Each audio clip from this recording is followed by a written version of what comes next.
Hello दोस्तों, आप सभी का स्टडी विद कॉन्सेप्ट चैनल पर स्वागत है। और आप सभी लोग जानते हैं कि यूपीएससी 2024 आने वाला है। और जिन लोगों ने अभी तक मान लो करंट अफेयर नहीं पढ़ी हो वो भी टेंशन फ्री रहे। आपको दो रिसोर्सेज बेसिकली क्रॉस, मतलब काफी चीजें ऐसी होती है कि एक रिसोर्सेज में इन्वॉल्वमेंट नहीं हो पाती। तो जो बीजन की पीटी 365 है उसके साथ साथ सून आईएएस की जो है उनको आपको पढ़ना है। उसके नोट्स हम टेलीग्राम चैनल पे भी शेयर करते हैं, हालांकि जो पेड नोट्स होते हैं ये सून आईएएस से परचेज करके आपके साथ शेयर किया जा रहा है। बेसिकली उसको इंग्लिश में मिलते हैं वो, तो उनको थोड़ा सा उन हिंदी मीडियम वालों के लिए एक्सप्लेन करने के लिए करना बहुत जरूरी है। उनको नोट्स से आप नहीं समझ पाएंगे। और पीटी 365 आपके लिए बहुत इंपॉर्टेंट है। इन दोनों को यदि आपने पढ़ लिया तो आपकी करंट अफेयर में आप ट्रस्ट रहोगे, आप कॉन्फिडेंस में रहोगे, तो बहुत अच्छे से चीजें कर पाएंगे। बात यह है कि जो आपकी पीटी 365 है उसमें भी काफी चीजें अच्छे से कवर की जाती है, लेकिन जो शून्य आईएएस अकेडमी निकालती है वो बेसिकली क्या करती है कि वो सभी न्यूज़पेपर, सारे जो वेबसाइट्स उनके कलेक्शन को लगभग 30 से 35 पेजों की समथिंग निकालती है। उसमें सेलेक्टेड चीजें ही आपको पढ़नी होती है। उन दोनों चीजों को हमारे यहाँ पर करवाया जाएगा। आपके साथ पीटी 365 शेयर की जाएगी और बाकी चीजें हमें प्री रिवीजन बैच के अंदर की जाएगी, जिसकी सारी डिटेल आपको नीचे दिए गए डिस्क्रिप्शन बॉक्स में है। पीटी 365 को सबसे इंपॉर्टेंट बात है कि उसमें बहुत सारे बड़ी चीजें होती है, बहुत चीजें होती है। उसमें कौन सी चीज आपके लिए जरूरी है, किसको उसको कहाँ तक पढ़ना है, ये भी एक इंपॉर्टेंट बात होती है। आपने देखा पीटी 365 विजन की पब्लिक साइट पे आपको आसानी से मिल जाती है। हमारे टेलीग्राम पे भी हमने उसको शेयर कर दिया है। लेकिन सबसे बड़ी बात यह है कि उसको किस सीमा तक आपको पढ़ना है, उसका यूज कैसे करना है, ये एक बड़ी बात होती है। ठीक है ना। तो हमने पिछले वीडियो में आपको यहाँ तक पढ़ा दिया गया था, एक वीडियो आपको शेयर किया गया था बहुत दिन पहले, उसमें आपको यहाँ तक पढ़ा दिया गया।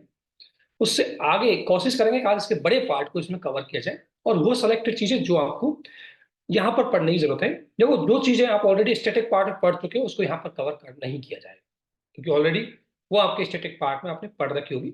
यहाँ बेसिकली वो चीज जो करंट की है उन्हीं को ही इसमें कवर करने की पूरी कोशिश की जाएगी। तो देखो, अब बार बार चीजें आपको देखनी होती है कि देखो करंट अफेयर में बहुत सारी चीजें स्टैटिक की होती है, बहुत कम चीजें ही करंट अफेयर की होती है। जैसे प्रिवेंटिव डिटेंशन। प्रिवेंटिव डिटेंशन आप कॉन्सेप्ट जानते हैं। ये प्रिवेंटिव डिटेंशन भारतीय संविधान के फंडामेंटल राइट की अगर मैं बात करूं, उसमें अनुच्छेद 22 के अंतर्गत बेसिकली इसका इन्वॉल्वमेंट है। और हाल ही में सुप्रीम कोर्ट ने एक बात बोली है। सुप्रीम कोर्ट करंट में क्यों है, क्योंकि मामला तो स्टैटिक का है। आपने स्टैटिक में पढ़ा होगा, कोई भी नई चीज इसमें नई नहीं होगी, सिर्फ एक लाइन नहीं है, वो वह क्या है। हाल ही में सुप्रीम कोर्ट ने निर्णय देते हुए कहा कि प्रिवेंटिव डिटेंशन यानी कि निवारक निरोध का केवल असाधारण परिस्थितियों में ही उपयोग किया जाना चाहिए। ओनली ये लाइन करंट है बस, इसलिए करंट में हाईलाइटेड। अब यहां से तो क्वेश्चन पूछा नहीं जाएगा। क्वेश्चन आपके बेसिकली प्रिवेंटिव डिटेंशन से बनेगा। प्रिवेंटिव डिटेंशन आप हमारे वीडियो पढ़े हैं पॉलिटी के, उसमें पढ़ लिया, नोट्स उन पढ़े हैं उसमें पढ़ लिया, प्री रिवीजन बैच वाले जो कैंडिडेट है उनको भी डिटेल से पढ़ा दिया। तो अब इसको दोबारा रिपीट करना समय की अभी बर्बादी है। आप लोग इसको रिवीजन कर सकते हैं, यहाँ पर उसको एक्सप्लेन नहीं करें। ठीक है, ये पूरा। तो करंट सिर्फ एक चीज की है। प्रिवेंटिव डिटेंशन का मतलब है कि देखो, हम किसी व्यक्ति को गिरफ्तार करते हैं जब उसने कोई प्रचलित कानून का उल्लंघन कर दिया। लेकिन प्रिवेंटिव डिटेंशन में है कि जब कोई व्यक्ति या कोई व्यक्ति लगता है कि वह कानून का उल्लंघन कर सकता है, वह या वह लॉ एंड ऑर्डर को खतरा पहुंचा सकता है, तो ऐसी स्थिति में हालांकि उसने अपराध नहीं किया, लेकिन ऐसी स्थिति में उसको पहले से ही गिरफ्तार किया जा सकता है। और जिन कानून के अंतर्गत गिरफ्तार किया जाता है उसे ही हम प्रिवेंटिव डिटेंशन कहते हैं। ठीक है ना? तो ये पूरी चीज जो आपको यहाँ पर लिखी हुई है, ये ऑलरेडी सारी चीजें डिस्कशन कर ली, बस मैं एक बार गो थ्रू होता हूँ। आप सब जानते हैं प्रिवेंटिव डिटेंशन का मतलब है अपराध करने से पहले ही ऐसे किसी व्यक्ति को हिरासत में लेना जो कानून व्यवस्था के समक्ष एक खतरा उत्पन्न कर सकता है। ऐसा व्यक्ति अभी तक कोई अपराधी नहीं है, लेकिन प्राधिकारियों को लगे कि ऐसा व्यक्ति भविष्य में अपराध को अंजाम दे सकता है, तो उसे डिटेन किया जा सकता है। इसके तहत व्यक्ति को बिना कोई मुकदमा चलाए हिरासत में, मतलब कोई भी प्रोसीजर नहीं होता, कोई भी डायरेक्टली उसको गिरफ्तार किया जा सकता है। भारतीय संविधान का अनुच्छेद 22(1) और 22(2) के तहत आपको गिरफ्तारी के संबंध में सुरक्षा दी गई है। लेकिन 22 गिरफ्तारी के संबंध में सुरक्षा क्या क्या है वो आप सभी जानते हैं। पहली पहली सुरक्षा यह है कि जो प्रचलित कानून है उसी का उल्लंघन होने पर व्यक्ति को गिरफ्तार किया जाएगा। व्यक्ति को अपना वकील करने का अधिकार है। व्यक्ति को 24 घंटे के अंतर्गत उसको मजिस्ट्रेट के समक्ष प्रेजेंट करना है। ये सारी चीजें। लेकिन अगर कोई व्यक्ति, ये बात बोली गई, ये तो हमारे संविधान में दिया गया, लेकिन संविधान के आर्टिकल 22 के 3 में यह बात बोली गई है कि जो ये 22(1) और 22(2) में जो अधिकार दिए गए हैं गिरफ्तार व्यक्ति के, वो अधिकार इन लोगों पर लागू नहीं होते। पहला, यदि कोई व्यक्ति प्रिवेंटिव डिटेंशन एक्ट के अंतर्गत लागू किया गया है, और दूसरा, यदि कोई व्यक्ति शत्रु देश का नागरिक है वो गिरफ्तार किया गया है, उन मामलों में आर्टिकल 22(1) और आर्टिकल 22 को लागू नहीं किया जाता। ठीक है। और प्रिवेंटिव डिटेंशन मतलब मुख्य रूप से भारत संसद भी बनाती है इस पे कानून, और विधानसभाएं भी इस पे कानून बनाती है। संसद बेसिकली रक्षा, विदेश मामले और सुरक्षा से संबंधित विषयों पर कानून बनाती है, और जो स्टेट गवर्नमेंट है, स्टेट विधानसभाएं, वो बेसिकली राज्य की सुरक्षा, लोक व्यवस्था, आपूर्ति जैसे विषयों पर कानून बनाए जाते हैं। भारत में प्रिवेंटिव डिटेंशन के कानून है मुख्य रूप से दंड प्रक्रिया, narcotic drugs and psychotropic substance act, गैर कानूनी UAPA, unlawful activity preventive acts, ये है सारी चीजें। अब इसको और डिटेल से अगर देखें तो देखो, प्रिवेंटिव डिटेंशन से संबंधित प्रावधान भारतीय संविधान में गिरफ्तार किए हर व्यक्ति को एक कानूनी अधिकार दिया गया है। चाहे व्यक्ति किसी कार्यक्रम, किसी कानून का उसने उल्लंघन किया हो या नहीं किया, उसको एक अधिकार दिया गया है, और वो अधिकार है आपका अनुच्छेद 22(1) में, किसी भी व्यक्ति को गिरफ्तार करने से पहले उसको कारण बताना होगा, और दूसरी बात, जब तक कोर्ट के द्वारा ऑर्डर नहीं किया जाता तब तक उस व्यक्ति को आप गिरफ्तार नहीं कर सकते। तीसरा, वह व्यक्ति अपना वकील कर सकता है, अपना बचाव रख सकता है, उससे भी आप वंचित नहीं कर सकते। ये सामान्य गिरफ्तारी वालों के लिए है। मैं जस्ट रिवीजन कर रहा हूं, ये सारी चीजें आप ऑलरेडी पढ़ चुके हैं, लेकिन एक बार चीजें और अच्छे से समझ में आ जाएंगी। अनुच्छेद 22(2) में क्या कहा है? प्रत्येक व्यक्ति जिसे गिरफ्तार किया गया है या कस्टडी में रखा गया है, उसको विदिन 24 मजिस्ट्रेट के समक्ष पेश करना होता है। इसलिए आपने देखा होगा, जिस व्यक्ति को भी गिरफ्तार करते हैं उसको नेक्स्ट डे मजिस्ट्रेट के समक्ष प्रेजेंट करते हैं। लेकिन इसमें 24 आवर्स में ट्रेवलिंग का टाइम और हॉलीडे को इंक्लूड नहीं किया जाता। जैसे मान लो फ्राइडे को गिरफ्तार कर लिया, तो ऐसा नहीं है कि उसको सैटरडे को ही करना है, वो फिर मंडे को ही जाएगा, क्योंकि सैटरडे संडे ऑफ रहता है। इसलिए कई बार देखा होगा आपने, सरकार कई बार लोगों को फ्राइडे गिरफ्तार करती है, 2 दिन मिल जाते हैं फिर पुलिस को, और 2 दिन में सारी चीजें निकलवा लेती है। कई बार फ्राइडे को बहुत ज्यादा गिरफ्तार होते हैं, वो चीज है। तो ये दोनों अधिकार मिले हुए हैं एक सामान्य रूप से, अगर कोई व्यक्ति गिरफ्तार हुआ है।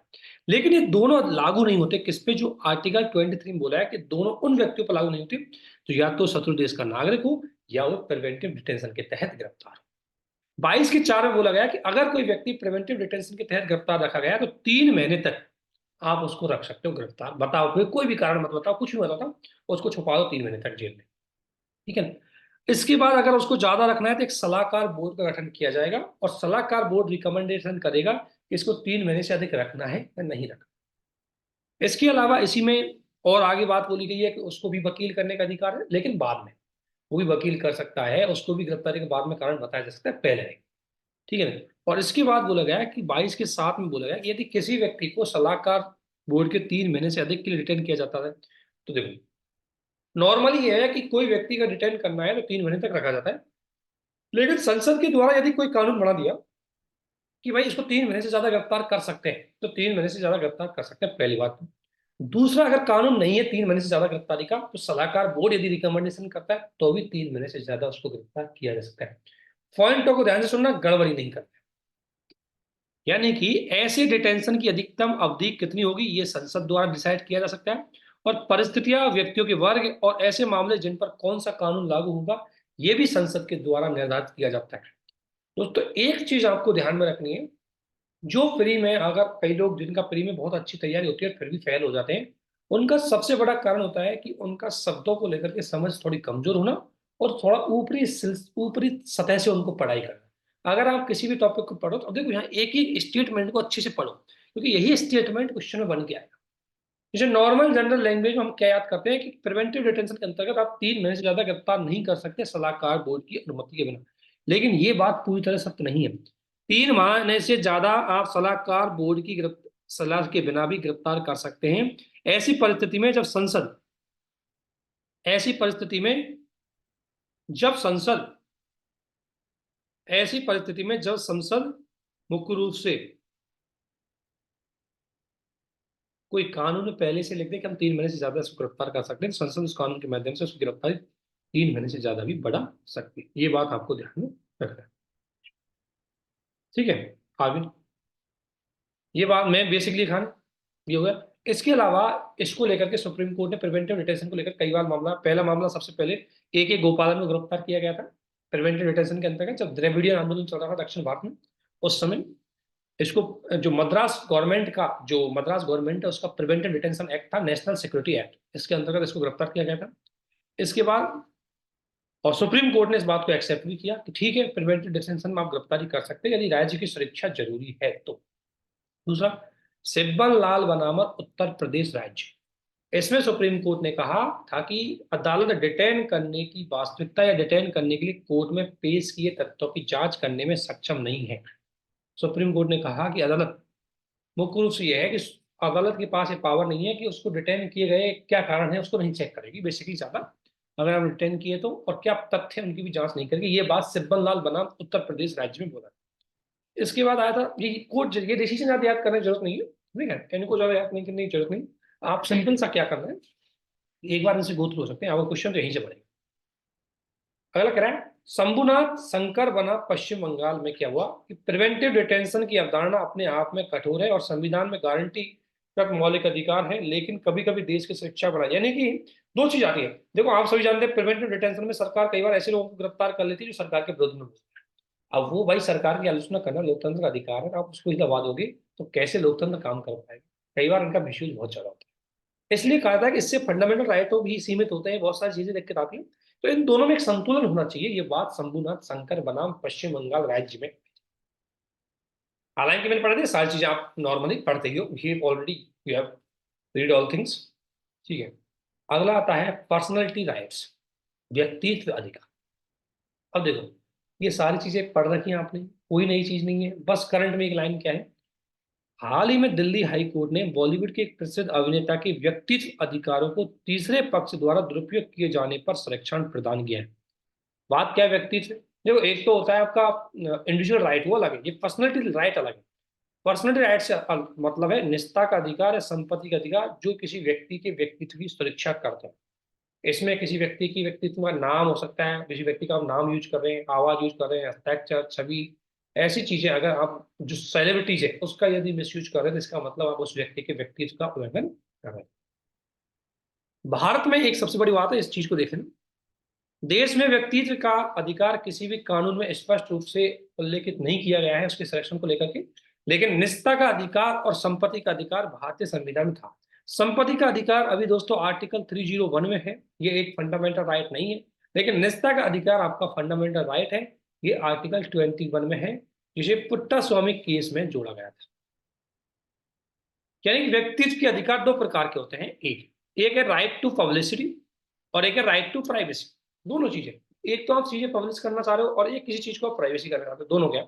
अगर मान लो किसी व्यक्ति की छवि या अन्य विशेषताओं को बिना उसकी सहमति से यदि आपने पब्लिश कर दिया तो गलत बात है। जैसे आप कॉपीराइट में अगर किसी की बात का मतलब कोई की चीज है और आपने उसको प्रिंट कर दिया, ट्रेडमार्क्स एक्ट है, इसमें किसी का मान लो ट्रेड का कोई फॉर्मूला था उसका मिसयूज कर दिया, तो एक तो पब्लिसिटी के मामले में, और दूसरा इसमें राइट टू प्राइवेसी में क्या कि अगर किसी व्यक्ति की मान लो पब्लिसिटी में क्या है उसकी व्यवसायिक क्षमताओं का अगर आप दुरुपयोग करते हो, और निजता में क्या है उसकी पर्सनल क्षमताओं का यदि आप दुरुपयोग करते हो, उनको सामने करते हो तो। और इसको आर्टिकल 21 में पुट्टा स्वामी बाद में जोड़ा गया था। उसके बाद आते हैं मरणोपरांत व्यक्ति अधिकार। तो भारतीय संविधान प्रत्येक को नाम अनुसूचित रोकथाम अधिनियम 1950 के तहत यह कानून इस अधिनियम को अनुसूचित करता है कि कुछ गणमान्य व्यक्तियों के नामों और प्रतीकों के अनधिकृत, मतलब यह है कि आप कोई व्यक्ति जो डेथ हो गया है उसका भी आप अनऑफिशियली तरीके से यूज नहीं कर सकते हो, उनको भी हमारा कानून रोकता है। और भारतीय दंड संहिता, यदि कोई व्यक्ति किसी मृतक या उसके परिवार की प्रतिष्ठा के खिलाफ नकारात्मक टिप्पणी करता है, अपमानजनक करता है, तो भी मरे हुए व्यक्ति के विरुद्ध भी करता है तो भी उस पर मानहानि का केस चलाया जा सकता है अंडर सेक्शन 500 या 499 आईपीसी की धारा में आप चला सकते हैं, ठीक है ना। अंतरराष्ट्रीय अभिसमय की व्यक्तियों के अधिकारों की बात करें तो रोम अभिसमय 1961 है, इसमें बेसिकली कलाकारों के अधिकार, फोनोग्राफ प्रोड्यूसर के अधिकार की बात की गई है। डब्ल्यूटीओ में आपको पता है जो उसका वो है वर्ल्ड इंटेलेक्चुअल प्रॉपर्टी राइट्स है, उसमें भी इनको संरक्षण दिया गया है, तो बेसिकली ये ध्यान है। तो बेसिकली व्यक्तित्व का अधिकार क्या है। इसके अलावा भारत में भी देखो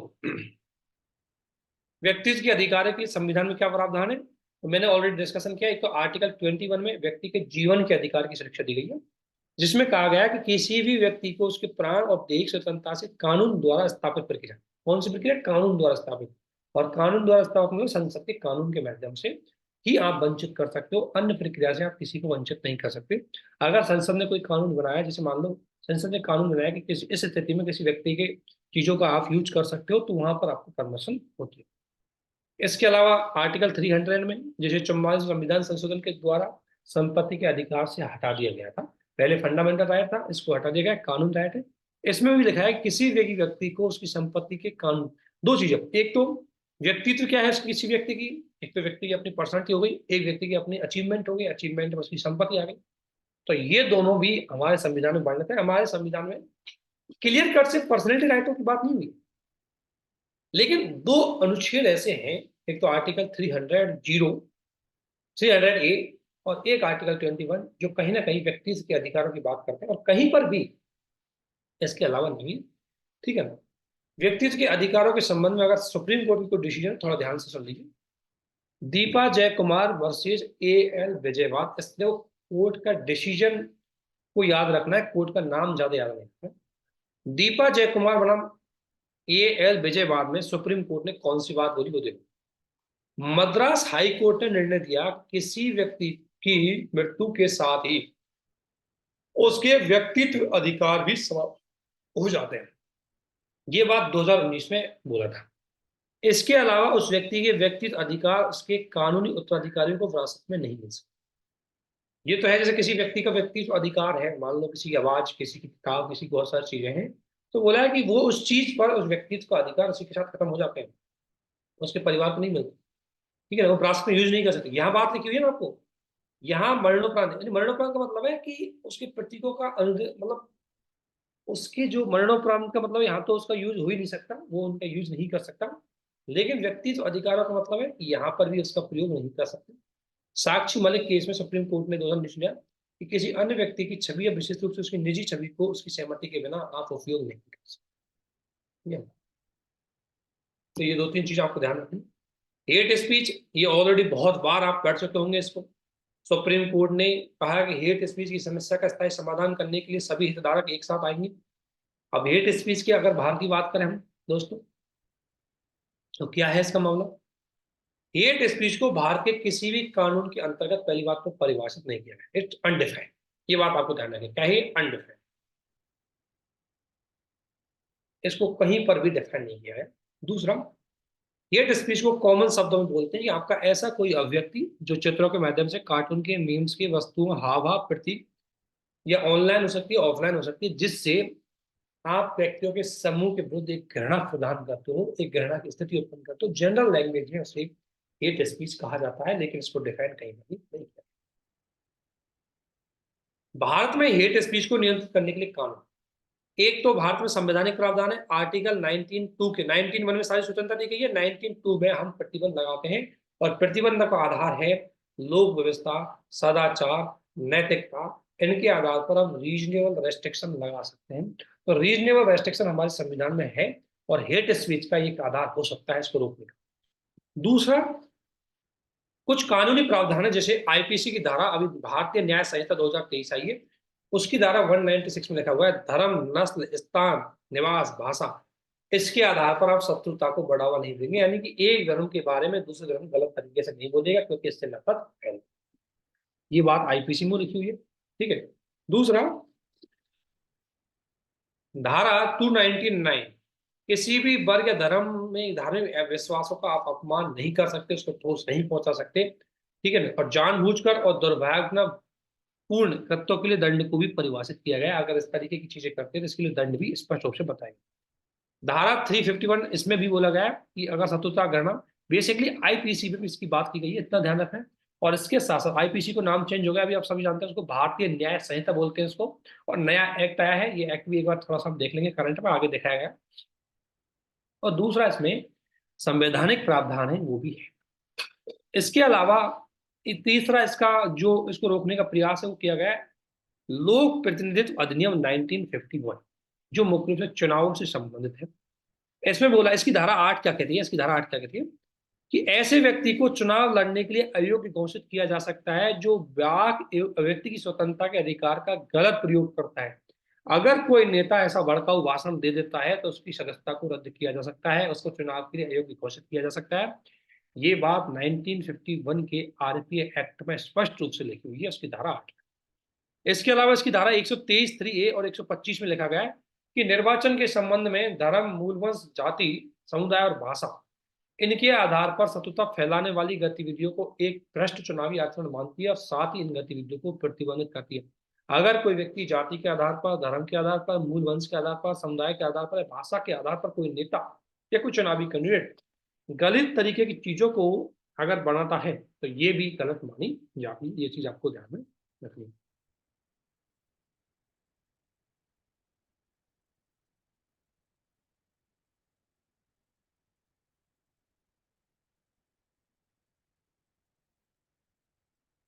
ठीक है, अगला है इसमें, अगला इसके साथ साथ कहाँ कहाँ पर, ये बात आपको जरूर पता होनी चाहिए कि हेट स्पीच को रोकने के लिए कहाँ कहाँ पर प्रावधान है। संविधान में और भारतीय न्याय संहिता में, आरपीए एक्ट में। इसके अलावा नागरिक अधिकार संरक्षण अधिनियम 1955 जो आर्टिकल 17 को इम्प्लीमेंट करने के लिए लाया गया था, उसमें लिखा हुआ है धारा 7 के तहत कि कहे गए या लिखे गए शब्दों के माध्यम से या संकेतों के माध्यम से या तरीकों के, तस्वीरों के माध्यम से, अन्य तरीके से यदि अस्पृश्यता को बढ़ावा दिया जा रहा है या उसको बढ़ावा देने का प्रावधान किया, ऐसी स्थिति में भी आप हेट स्पीच को रोक सकते हैं, वहां पर भी इसको प्रतिबंधित किया गया। इसके अलावा धार्मिक संस्था, धार्मिक संस्था दुरुपयोग निवारण अधिनियम 1988 की धारा 3G में भी स्पष्ट बोला गया है कि धार्मिक संस्थानों और उसके प्रबंधकों वो विविध धार्मिक समूह के बीच में बेमनस या नफरत को बढ़ावा देने के लिए धार्मिक परिसरों में इस उपयोग को रोक करना है। धार्मिक परिसरों का प्रयोग आपको नहीं करना है, आपको धार्मिक परिसरों का नफरत बढ़ाने के लिए आपको प्रयोग नहीं करना है। ये चीज आपको ध्यान में रख गया। ऐसा दो तीन चीज ध्यान रखनी। क्वेश्चन आएगा हेट स्पीच को डिफाइन नहीं किया गया, एक तो ये आ सकता है। दूसरा, भारत में इसको रोकने के लिए कहाँ कहाँ पर प्रावधान है, ये आ सकते हैं आपका स्टेटमेंट के रूप में।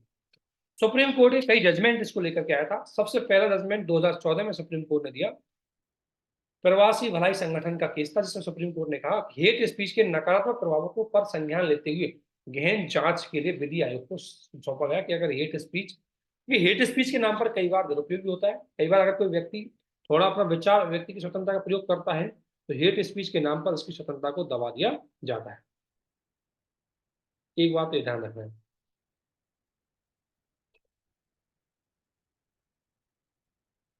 ठीक है ना। उसके अलावा श्रेया घोषाल बहुत फेमस केस था। सुप्रीम कोर्ट ने 2015 में अनुच्छेद 19 के तहत वाक अभिव्यक्ति की स्वतंत्रता पर उचित प्रतिबंध केवल तभी लगाया जा सकता है जब हिंसा या सार्वजनिक अव्यवस्था का कारण होती है। अगर किसी व्यक्ति ने कोई एक्सप्रेशन दिया है तो आप उसको तुरंत हेट स्पीच मत मानना। अगर उसके भाषण से लगता है कि लॉ एंड ऑर्डर बहुत खराब हो चुका है, उसके भाषण से लगता है कि हिंसा भड़क गई है, तो उसको हेट स्पीच में ही शामिल किया जाना चाहिए। ऐसा नहीं है कोई व्यक्ति अपना विचार व्यक्त करता है, सरकार की थोड़ी आलोचना करे, आप उसको हेट स्पीच मान करके उसको प्रतिबंधित कर दें, ये बात भी सही नहीं है। तो सुप्रीम कोर्ट ने कहा कि भाई आर्टिकल 19(1) का ध्यान रखना चाहिए। आर्टिकल 92 में जो प्रतिबंध लगाए गए हैं उसमें अंतिम कारण यह है कि अगर सार्वजनिक अव्यवस्था फैल रही है या यदि हिंसा फैल रही है तो आप ऐसी स्थिति में उस पर प्रतिबंध लगा सकते हैं। इसके बाद आया था अमीश देवगन का केस, आया था 2020 में। इसमें सुप्रीम कोर्ट ने माना कि फ्री स्पीच और हेट स्पीच के बीच में अंतर करना महत्वपूर्ण है। फ्री स्पीच का मतलब है आप विचार व्यक्त की स्वतंत्रता कर सकते हो, हेट स्पीच का मतलब है आप पे प्रतिबंध है। कोर्ट ने कहा कि सबसे पहले इन दोनों को डिफाइन करते हैं, दोनों में अंतर कुछ ज्यादा नहीं है। आप अगर मान लो कोई आपकी विचार व्यक्त की स्वतंत्रता कर रहे हैं और हो सकता है कि वो विचार व्यक्त की स्वतंत्रता पहले भी की तब तो किसी को बुरा लगी नहीं, लेकिन आज कर दी, हो सकता है किसी को बुरा लग जाए। तो ये बहुत माइनर इसमें डिफरेंस होता है जिसको फाइंड आउट करना बड़ा डिफिकल्ट है।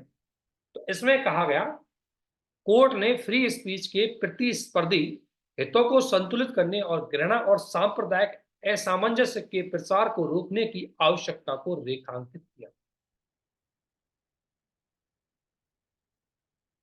एक चीज ध्यान रखना, इस बात में सुप्रीम कोर्ट ने माना कि फ्री स्पीच और हेट स्पीच के बीच अंतर करना महत्वपूर्ण है। साथ ही कोर्ट ने फ्री स्पीच के बीच में बोला कि फ्री स्पीच की बात करो तो उसमें संतुलित करना बहुत जरूरी है और हमें ये ध्यान रखना है कि कहीं फ्री स्पीच के चक्कर में हम हिंसा को ना फैला दें और हिंसा के चक्कर में कहीं फ्री स्पीच प्रतिबंधित ना हो। ये हेट स्पीच का मामला था। ए प्लेसेस ऑफ वर्शिप एक्ट 1991 थोड़ा सा ज्यादा हाईलाइटेड है, इसको थोड़ा सा देख लेना, क्योंकि अभी आपने देखा होगा बहुत सारे मंदिर मस्जिदों को लेकर के बहुत सारे घटनाएं घटित हो रही है देश में, तो उनको लेकर के ये एक्ट काफी महत्वपूर्ण था। तो इस एक्ट को ऑलरेडी हम बहुत बार पढ़ चुके हैं, पहले भी हर बार आता है ये, लेकिन फिर भी इसमें देख लेते हैं करंट में क्यों रहा है। जो करंट में रहने का कारण तो यह है कि हाल ही में सुप्रीम कोर्ट ने कहा कि वे उपासना स्थल अधिनियम के तहत विवादित धार्मिक स्थलों से संबंधित मामलों की सुनवाई करने से अन्य अदालत को रोकने का आदेश नहीं दे सकते। सुप्रीम कोर्ट ने मना कर दिया कि भाई अगर कोई अदालत डिसीजन दे रही है हम उसको रोक नहीं सकते। हालांकि इस एक्ट में यह था कि विवादित धार्मिक स्थलों पर सुनवाई के मामले में थोड़ा सा कोर्टों को, जो न्यायालय है, उनको थोड़ा सा कोताहली बरतनी चाहिए, थोड़ा धैर्य रखना चाहिए। अब मामला एक्ट को देख लेते हैं, एक्ट बहुत पुराना है लेकिन देख लेते हैं इसमें। ये एक्ट घोषित करता है, एक्ट किया 1991 में आया था ये, क्योंकि 1991 में बाबरी मस्जिद का मामला था, बहुत ज्यादा हाईलाइटेड रहा इशू, उस समय इस एक्ट को लेके आए।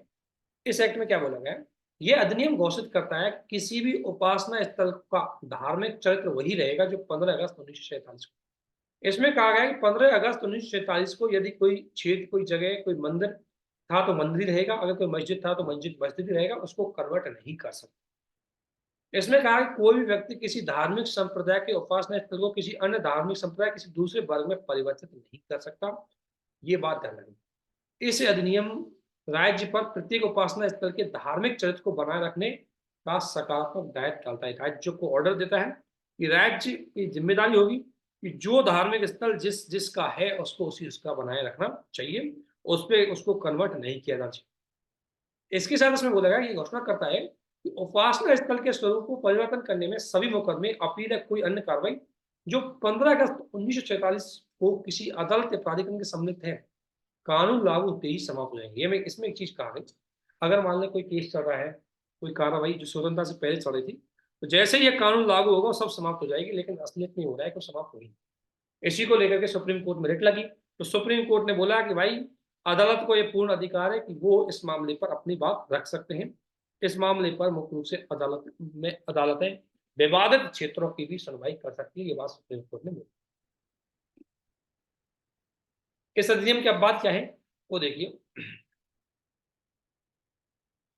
इस अधिनियम में कहा गया, एक तो अयोध्या को इसमें छूट दी गई थी, अयोध्या मंदिर को शामिल नहीं किया गया, अर्थात अयोध्या मंदिर पर न्यायालय सुनवाई कर सकता था, और साथ ही अयोध्या मंदिर को किस दिशा में जाएगा, वो मंदिर बनेगा मस्जिद बनेगा, इसको भी स्वतंत्र छोड़ दिया गया। इसके बाद सुप्रीम कोर्ट ने अयोध्या मंदिर का मामला दिया, डिसीजन दिया, अभी वहां पर मंदिर बनाया। इसके अलावा अधिनियम प्राचीन स्मारक और पुरातत्व स्थल और अवशेष अधिनियम 1968 के तहत आने वाले स्मारकों और पुरातत्व स्थलों पर भी लागू नहीं होगा, यहाँ पर लागू नहीं होगा। कोई विवाद जिसका अभी तक निपटारा नहीं हुआ उस पर भी लागू नहीं होगा, और वे मामले जो इसमें शामिल नहीं होंगे, जो पहले ही निपट चुके हैं वो भी इसमें शामिल नहीं होंगे। और ऐसे किसी तरह का कोई रूपांतरण जैसे पूर्व रजाबंदी से किया गया है, यह अधिनियम भी उस दायरे को बाहर है। नॉर्मली अधिनियम कहता है कि आप किसी को कन्वर्ट नहीं कर सकते, जो 15 अगस्त 1947 के बाद जो स्टेटस है, उससे पहले जो स्टेटस था वो उसके पहले भी वही स्टेटस उसका रहेगा। लेकिन कुछ परिस्थितियां ऐसी है, या तो उस पर कोर्ट केस चल रहा हो, या वो मुख्य रूप से 1958 के एक्ट में शामिल हो, या मान लें उसका जो मान लें डिसीजन आया हो, या मान लें उसमें ऐसे मामले हो जो मुख्य रूप से दो पक्षों के बीच में सहमति हो जाए, एक पक्ष कहता है नहीं नहीं यहाँ मंदिर बना दो या यहाँ पर मस्जिद बना दो, तो ऐसी स्थिति में वहां पर ये कानून लागू नहीं होगा, वहां पर आप उसको कन्वर्ट कर सकते हैं। उल्लंघन किया, अगर इसका उल्लंघन किया, मान लें जबरदस्ती किसी में जगह आपने बदल दिया, तो 3 साल तक की कैद का 3 साल तक की कैद का प्रावधान इस एक्ट में किया गया है। अदर इंपॉर्टेंट चीजों को भी देखते हैं यहाँ पर।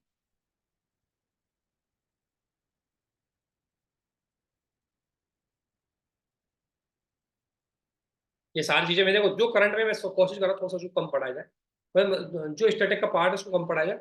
जैसे अनुसूची 8, अब अनुसूची 8 की हम बात करें, अब अनुसूची 8 आप सभी जानते हैं, ओडिशा मंत्रिमंडल ने 8वीं अनुसूची में कई भाषा को शामिल करने के प्रस्ताव को मंजूरी दी। आप सभी जानते हैं 8वीं अनुसूची मुख्य रूप से देश की भाषाओं की जो ऑफिशियल लैंग्वेज है उनकी एक लिस्ट है, जिसमें वर्तमान में 22 भाषा है। मूल संविधान में 14 थी, बाकी बाद में जोड़ी गई थी, 1967 में जोड़ी गई थी कुछ, तो उसके बाद कुछ 1992 में जोड़ी गई, और कुछ 2003 में 92वां संविधान संशोधन में जोड़ी गई थी। इस प्रकार मिलाकर के टोटल 22 भाषाएं हैं। ठीक है, देखो 14 पहले जोड़ी, फिर उसके बाद 1967 में आपकी सिंधी जोड़ी, उसके बाद 1992 में आपकी कोंकणी, मणिपुरी और नेपाली, और उसके बाद 2003 में आपकी संताली, डोगरी, मैथिली और बोडो, इन भाषाओं को मुख्य रूप से 8th शेड्यूल में जोड़ा गया। अगर मान लो कोई भाषा 8th शेड्यूल में मान लो जोड़ दी जाती है, क्यों हर कोई चाहता है कि हमारी भाषा को 8th शेड्यूल में जोड़ा जाए, तो क्या है?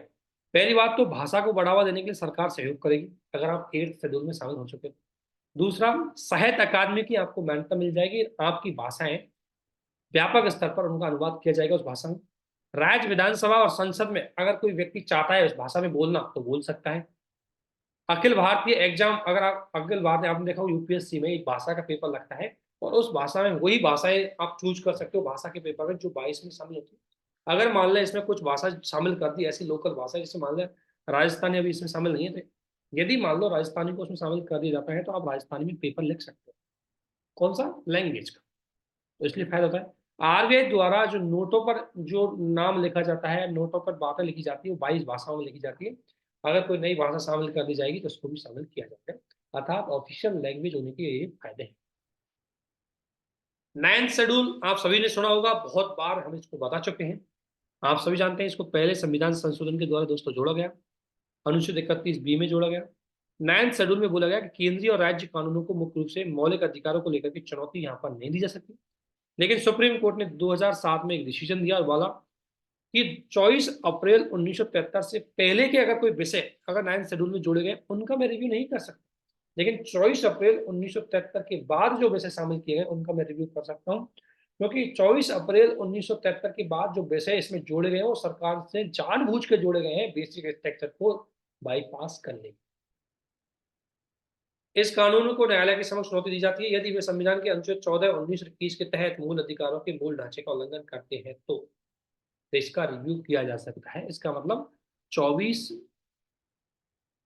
जो अप्रैल का मामला है बहुत इंपॉर्टेंट है। इसी दिन केशवानंद भारती केस आया था, उसका डिसीजन आया था केशवानंद भारती केस का, और इसी दिन ये सारी बातें। Right to silence, supreme court ने स्पष्ट कहा है कि चुप रहने का अधिकार, कि सभी को चुप रहने का अधिकार है, जांचकर्ता उन्हें बोलने के लिए मजबूर नहीं कर सकता, ये भी आपका फंडामेंट। लेकिन कहाँ है ये बात ध्यान रखना, चुप रहने का अधिकार है क्या? बहुत सारे लोगों में कंफ्यूज होता है कि अधिकार आर्टिकल 19 में, लेकिन ऐसी बात नहीं। चुप रहने का अधिकार अनुच्छेद 20 के 3 में निहित है। इसके अनुसार किसी भी व्यक्ति को उसके खिलाफ जांच के सबूत देने के लिए बाध्य नहीं कर सकते। ये बात आपको ध्यान रखनी है। हालांकि कुछ मामलों में अपराध है, मतलब कुछ मामलों में इसके एक्सेप्शन है, कुछ मामलों में आप बाध्य कर सकते हो, जैसे कोई आतंकवादी आ गया, कोई ऐसी चीज आ गई तो ठीक है। इसके अलावा जिस व्यक्ति ने सीमा शुल्क अधिनियम 1962, विदेशी मुद्रा अधिनियम 99 के तहत अगर पूछताछ की जा रही है तो भी ये चुप रहने का अधिकार वहां पर लागू नहीं होगा, ठीक है ना। इस केस में सुप्रीम कोर्ट ने बोला कि पुलिस स्टेशन के भीतर अगर किसी भी प्रकार का अगर आपसे जबरदस्ती की जाती है तो वो 20-30 का उल्लंघन माना जाए।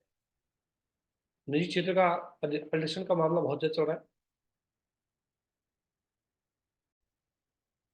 तो पंजाब और हरियाणा ने हाल ही में क्या किया है कि जो स्थानीय स्तर पर जो रोजगार अधिनियम 2020 को हाल ही में सुप्रीम कोर्ट ने रद्द कर दिया, सॉरी हाई कोर्ट ने रद्द कर दिया, पंजाब हरियाणा का हाई कोर्ट ने, क्योंकि पंजाब सरकार ने मुख्य रूप से एक ये कहा गया कि भाई जो सॉरी हरियाणा सरकार ने कहा था कि वहाँ के जो लोकल लोग हैं और लोकल कंपनियों में उनको रिजर्वेशन 75% तक होना चाहिए।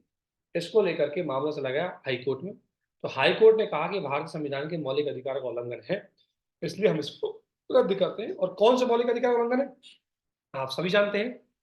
आर्टिकल 16 में एक बात बोली गई है कि निवास स्थान के आधार पर आप कोई भेदभाव नहीं कर सकते, और इस लोकल लेवल पर अगर आप रिजर्वेशन दे रहे हो निवास स्थल के आधार पर स्थानीय रिजर्वेशन दे रहे हो तो ये कहीं ना कहीं फंडामेंटल राइटों का उल्लंघन है, ठीक है। न्यायालय ने कहा कि राज्य इस आधार पर बाहरी व्यक्तियों के साथ भेदभाव नहीं कर सकता कि वह उस राज्य का नहीं है।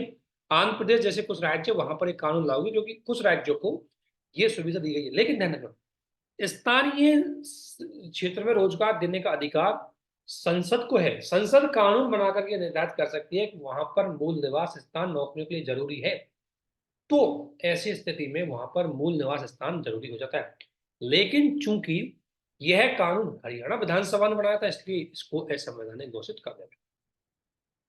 इसके बाद है दोस्तों एक अफर्मेटिव एक्शन। अफर्मेटिव एक्शन का मतलब है जिनके साथ भेदभाव हुआ है उनको समाज की मुख्य धारा लाने के लिए कुछ विशेष सुविधाएं दी जाती है, उसे बोलते हैं अफर्मेटिव एक्शन, जो बेसिकली अमेरिका में आया था सबसे पहले, जिसे भारत में मुख्य रूप से आरक्षण के रूप में जाना जाता है, जो आर्टिकल 15 4 16 4 में स्पष्ट रूप से कहता है हिंदुस्तानी केस में ये मामला ST SC OBC तक पहुंचा और अभी EWS को भी सुविधाएं मिल रही। रंगनाथ मिश्रा आयोग किससे संबंधित, ध्यान रखना। रंगनाथ मिश्रा आयोग बेसिकली धार्मिक और भाषाई अल्पसंख्यकों के लिए राष्ट्रीय आयोग के रूप में जाना जाता है। ये मुख्य रूप से भाषाई और धार्मिक अल्पसंख्यकों के मुद्दों की पहचान करता है। इस आयोग ने सिफारिश की कि अनुसूचित जाति का दर्जा पूरी तरह से धर्म से अलग कर देना चाहिए। अनुसूचित जाति धर्म तटस्थ होनी चाहिए। अनुसूचित जाति धर्म से अलग होगी, अनुसूचित जनजाति भी धर्म से तटस्थ होगी, वो किसी अलग धर्म का पार्ट होनी चाहिए, वो इन धर्मों का पार्ट है ही नहीं। इस्लाम और ईसाई धर्म अपनाने वाले दलितों को अनुसूचित जाति का दर्जा प्राप्त करने की अनुमति की भी सिफारिश की। देखो, अगर कोई मान लो कोई SC की कम्युनिटी है, SC मान रही है, तो किसी मान लो हिंदू धर्म के अतिरिक्त कोई दूसरा धर्म को स्वीकार कर लेती है तो उसको रिजर्वेशन नहीं मिलता। ये बात ध्यान रखना। ऐसी स्थिति में रंगनाथ मिश्रा आयोग ने स्पष्ट रूप से कहा कि इनको रिजर्वेशन की सुविधा मिलनी चाहिए, क्योंकि पिछड़े हैं और पिछड़े का आधार उसका धार्मिक तो अब नहीं है, अब तो नहीं, अब तो पिछड़े का आधार उसका सामाजिक है। और जो ऑलरेडी से पहले से ही उसके प्रति वो फेस कर चुके थे, वो चीजें उन्होंने चैलेंज कर रखी थी।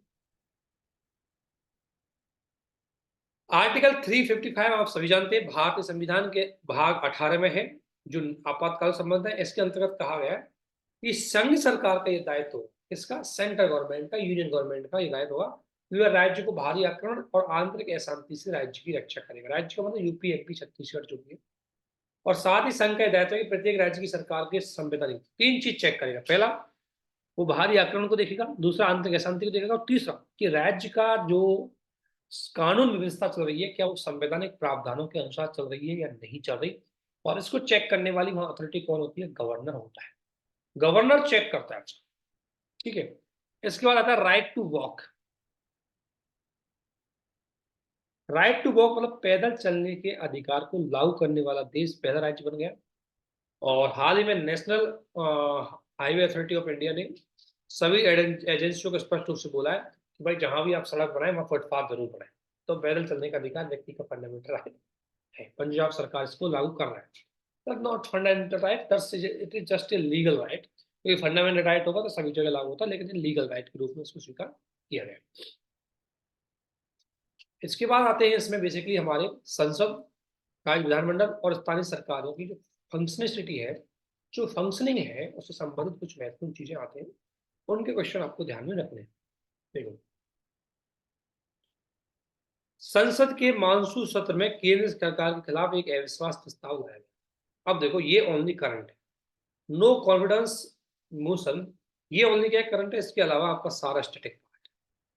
ये कोई नई चीज नहीं है, ऑलरेडी हम सब पढ़ चुके हैं, इसकी प्रक्रिया को पढ़ चुके हैं, कोई नई चीज नहीं। तो मेरे विचार से है कि इसको ऑलरेडी आप पढ़ लेंगे, ठीक है ना। लेकिन फिर भी मैं एक बार गो थ्रू हो जाता हूँ, इसमें कोई नई चीज तो है नहीं। आप सभी जानते हैं अविश्वास प्रस्ताव का मतलब है कि भारत में संसदीय शासन प्रणाली है, और संसदीय शासन प्रणाली में वही सरकार में रहेगा जिसको लोकसभा में विश्वास प्राप्त हो, अर्थात लोकसभा में उसकी सरकार बहुमत हो। संसदीय लोकतंत्र में कोई सरकार सत्ता में तभी रहती है जब उसके पास मुख्य रूप से लोकसभा में बहुमत हो। अगर बहुमत नहीं है तो अविश्वास प्रस्ताव के आधार पर सरकार गिर जाती है। देखो, अविश्वास प्रस्ताव लाता है कौन, विपक्ष, और विश्वास प्रस्ताव लाता है कौन, सरकार। अगर सरकार विश्वास प्रस्ताव लाने में मतलब पारित करवाने में असफल होते, सरकार गिर जाएगी। और यदि अविश्वास प्रस्ताव लागू हो गया तब भी सरकार गिर जाएगी। देखो, एक तो विश्वास प्रस्ताव का फेल होना और अविश्वास प्रस्ताव का पास होना, दोनों ही सरकार को गिरा देता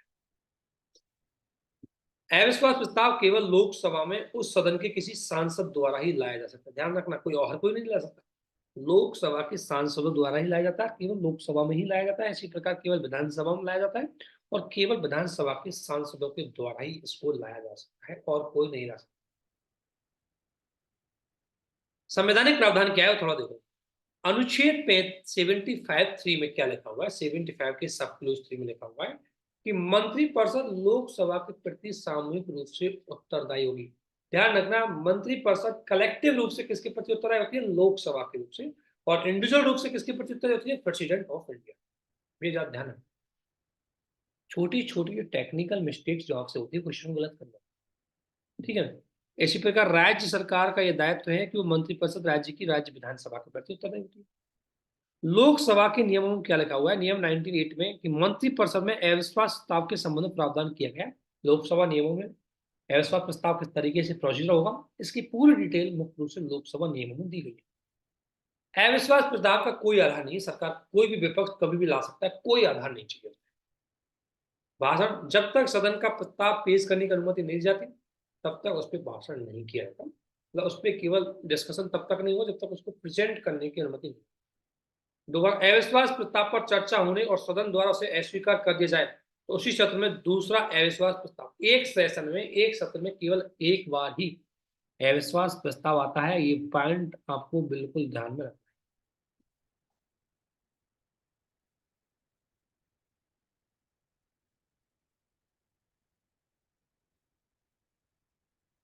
उसके बाद आता है आपका कानून निर्माताओं के संसदीय विशेष अधिकार, पार्लियामेंट्री प्रिविलेज। अब देखो पार्लियामेंट्री प्रिविलेज भी कोई नई बात तो नहीं, आर्टिकल 105 आप ऑलरेडी पढ़ चुके हो, लेकिन इस बार सरकार इसको डिसीजन है, और ये कल परसों सरकार दोबारा डिसीजन आया है फाइनल, ये तो खबर बहुत पहले की है, कल परसों दोबारा डिसीजन आया तो इसलिए ये पॉइंट थोड़ा हाईलाइटेड है, इसको थोड़ा सा हम एक बार देख लेते हैं। कल परसों इसका फाइनल डिसीजन आ चुका है दोस्तों, कुछ दिनों पहले हमने आपको टेलीग्राम चैनल पर शेयर भी किया हुआ है, आप वहां पे जाके इसको देख सकते हैं। देखो हाल ही में सुप्रीम कोर्ट ने भारत के मुख्य न्यायाधीश की अध्यक्षता में एक 7 न्यायाधीशों की एक संविधान पीठ का गठन किया, 7 जजेस बेंच बनाई गई है, और यह पीठ 1998 में 5 न्यायाधीशों की संविधान पीठ द्वारा दिए गए निर्णय पर रिव्यू करेगी, रिव्यू पीठ है। पहले 5 की, अब उसको 7 सदस्य रिव्यू करेगी, आप सभी जानते हैं। संविधान पीठ 5 सदस्यों की, संविधान पीठ के लिए मिनिमम 5 सदस्य होना जरूरी है, 5 जजेस होना जरूरी है, ठीक है ना। अब इसको देखते हैं मामला क्या है। देखो संवैधानिक विशेष उसको तो अलग देख लेंगे हम, पहले मामला क्या हुआ है। देखो मामला ये था, केस में क्या था कि 1998 में सुप्रीम कोर्ट ने झारखंड मुक्ति मोर्चा रिश्वत मामले में 93 से जुड़ा हुआ है। क्या हुआ था 1993 में, नरसिम्हन सरकार जो थी, पीवी नरसिम्हन सरकार, उसमें अविश्वास प्रस्ताव का मामला आया था, क्योंकि वो बहुत जैन सरकार थी। तो ऐसा माना जाता है कि उस पर जो अविश्वास प्रस्ताव का जो मामला आया था उसमें ये था कि संसद के कुछ, लोकसभा के कुछ सदस्यों के द्वारा उसमें भ्रष्टाचार का आरोप लगाया कि उन्होंने भ्रष्टाचार मतलब पैसे लेकर के मुख्य रूप से सरकार के पक्ष में वोटिंग कर दी थी। तो इसलिए कहा जाता है 1994 नरसिंह सरकार ने अविश्वास प्रस्ताव से बचने के लिए कथित तौर पर सभी दलों के कई सांसदों को मुख्य रूप से रिश्वत दी और उनको मुख्य रूप से वोटिंग से बाहर कर दिया। इस निर्णय के अनुसार ये था कि संविधान के अनुच्छेद 105 2 और 194 23 के तहत सुप्रीम कोर्ट ने, जब ये सुप्रीम कोर्ट में केस पहुंचा 93 में घटना हुई, सुप्रीम कोर्ट में केस पहुंचा, सुप्रीम कोर्ट ने 1998 में ऐसा डिसीजन दिया जिसको आप भी देख करके बड़ा अजीब टाइप का लगा।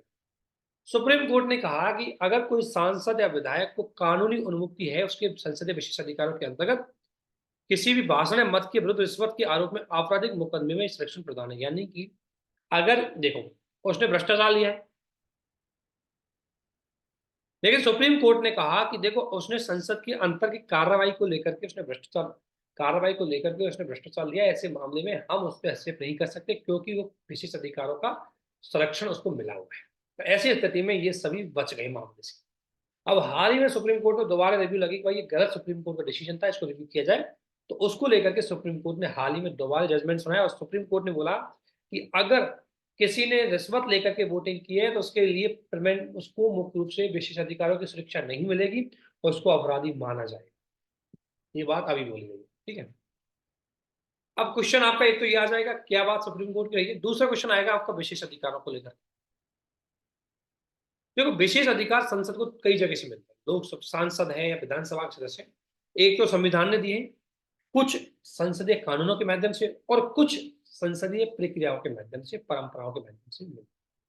क्या है संसदीय विशेष अधिकार? विधायिका के सदस्यों को प्राप्त कानूनी प्रतिरक्षा, इसके तहत जो कानून निर्माता है उनको अपने विधायिक कर्तव्य निर्वाहते समय उनको सिविल और दंडनीय दायित्व से सुरक्षा प्रदान की गई है। यदि कोई व्यक्ति किसी सदन या संसदीय विशेष अधिकार की अपेक्षा करता है तो विशेष अधिकारों का उल्लंघन हुआ है। कुछ विशेष अधिकार संसद को दिए गए, जैसे संसद की अनुमति के बिना कोई इसकी बात को प्रेजेंट नहीं कर सकता, और ये अधिकारों का अगर कोई उल्लंघन करता है तो उसके विरुद्ध दंड दिया जा सकता है। इसके लिए संसद में एक विशेष अधिकार समिति का गठन भी किया गया।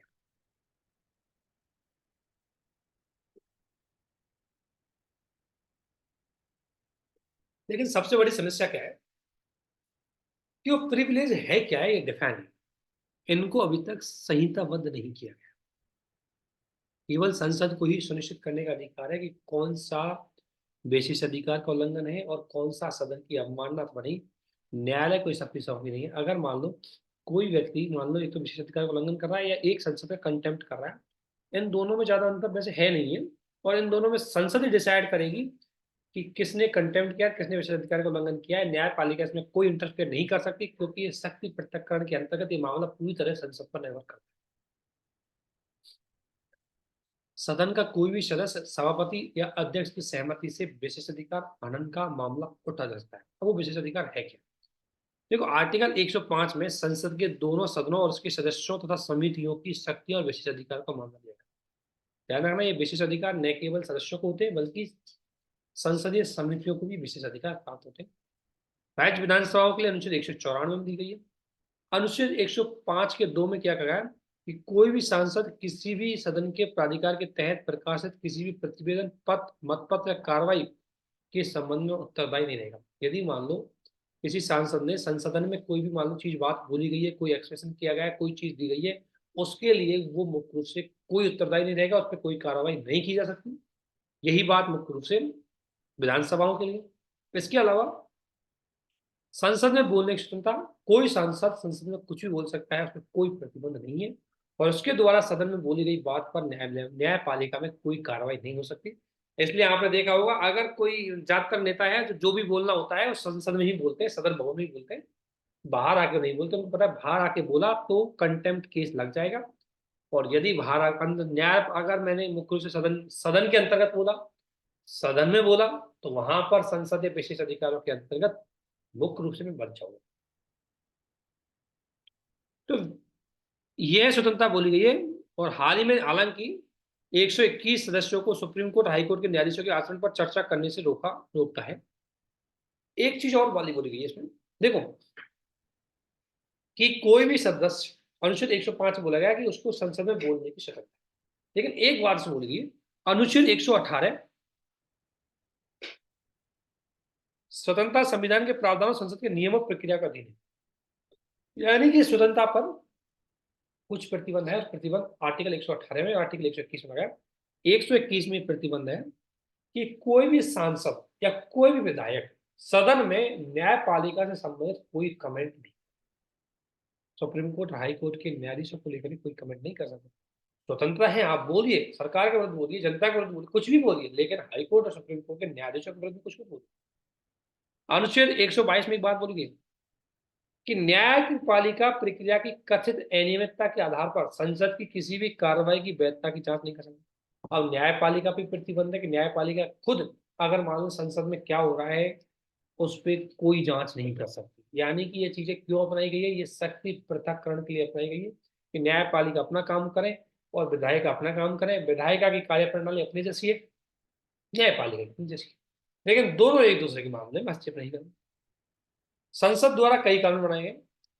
गिरफ्तारी पर रोक, देखो मैंने बताया फंडामेंटल राइट, मतलब एक तो आपके जो संविधान में क्या क्या है, संविधान में एक तो आपका ये विशेष अधिकार है और एक आपका ये विशेष अधिकार है। दो विशेष अधिकार तो आपको कहाँ दिया गया है, संविधान में।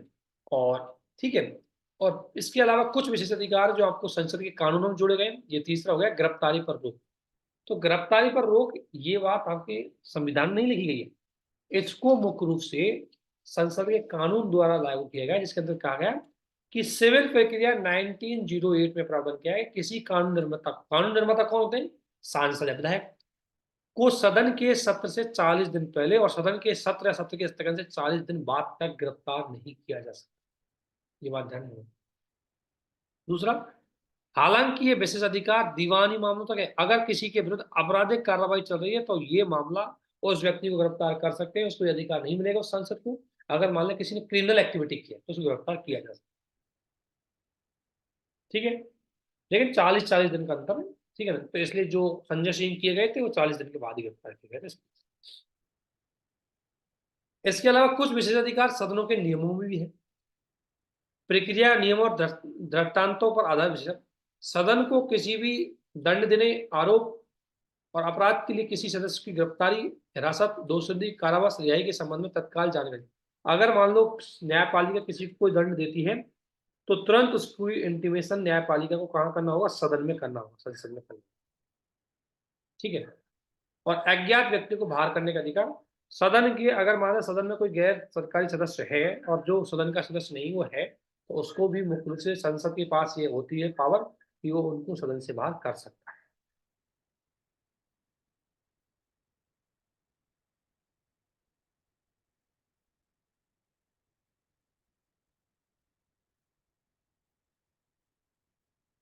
ठीक है।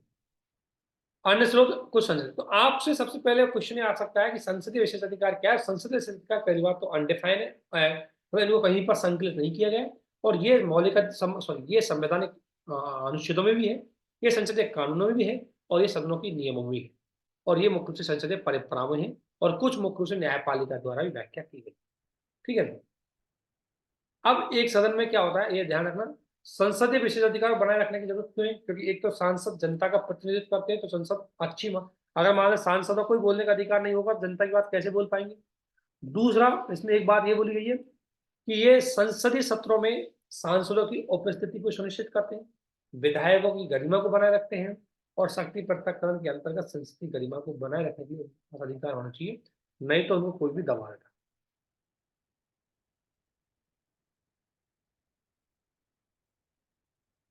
अगला आता है contempt of the house. House का कंटेम्प्ट, एक इससे पहले एक चीज और देखें, वो है प्रिविलेज कमेटी। ये एक संसद की स्थायी समिति है, लोकसभा में 15 सदस्य और राज्यसभा में इसमें 10 सदस्य होते हैं। ठीक है ना, दोनों सदनों से गठित होती है, ज्वाइंट कमेटी है ये। समिति के सदस्यों को लोकसभा अध्यक्ष नामित करता है, और राज्यसभा के लिए राज्यसभा का सभापति नॉमिनेट करता है। इसमें क्या होता है, नॉमिनेटर। मुख्य कार्य, पीठासीन अधिकारी द्वारा भेजे गए प्रस्ताव को सदन के संसदीय विशेषाधिकार उल्लंघन से संबंधित प्रश्नों की जांच करता है। अगर मान लें संसद के सदस्य हूँ, ये जो संसदीय विशेषाधिकार है जिसमें संसद की बातों को रखने का, सदन की बातों को रखने का पूरा अधिकार है, जो मैंने 5 6 आपको बताए हैं, इनमें ऐसा नहीं है कि दुनिया पे लागू होते हैं, ये खुद सांसदों पे भी लागू होते हैं। अगर मान लो सांसदों को ऐसी बात कर दी जो संसदीय गरिमा का हनन कर रही है, तो भी उसको विशेष अधिकारों के अंतर्गत कार्रवाई की जा सकती है, और उस पर केस लगाया जा सकता है, उसको सदन से बाहर किया जा सकता है। अब एक बात आती है कि विशेष अधिकार का उल्लंघन है या कंटेम्प्ट है। तो कंटेम्प्ट क्या है, विशेष अधिकार का उल्लंघन कंटेम्प्ट से अलग है। पहली बात, इसे ऐसे किसी कार्य के रूप में परिभाषित किया गया है। कंटेम्प्ट क्या है, जो सदन की कार्रवाई को बाधित कर रहा हो, जो ऐसे सदन जो किसी सदस्य या अधिकारी के कर्तव्यों का निर्वहन करने में बाधा कर रहे हैं, और प्रत्यक्ष रूप से उसकी गलत प्रभाव आ रहा है। इसी कारण से आपने देखा होगा अभी कुछ सांसदों को मुख्य रूप से सदन में मुख्य रूप से वंचित, मतलब उनको कंटेम्प्ट का केस लगाते हुए उनको सदन से बाहर कर दिया गया था। उसका कारण ये था कि वो कहीं ना कहीं सदन की कार्रवाई को प्रभावित कर रहे थे। संसद यह सुनिश्चित करेगा करने के लिए एकमात्र अधिकारी कोई कंटेम्प्ट है, ये एब्सोल्यूट पावर केवल संसद के पास है ना, ये पावर न्यायपालिका को नहीं दी गई। अगला है विधि निर्माताओं का निर्माण, मतलब एक्सपल्सन ऑफ लॉ मेकर। जो हाल ही में आपने देखा होगा कुछ सदस्यों को आचरण की वजह से सदस्यता से वंचित किया गया था, उनको बाहर निष्कासित किया गया था, उनके बारे में क्वेश्चन है। तो इसके एक बार गो थ्रू होते हैं, इससे क्वेश्चन में से बनने की संभावना थोड़ी कम रहती है, कमेटियों से संबंधित क्वेश्चन बन सकते हैं आपके। तो इसको थोड़ा सा एक बार गो थ्रू होते हैं थोड़ा सा।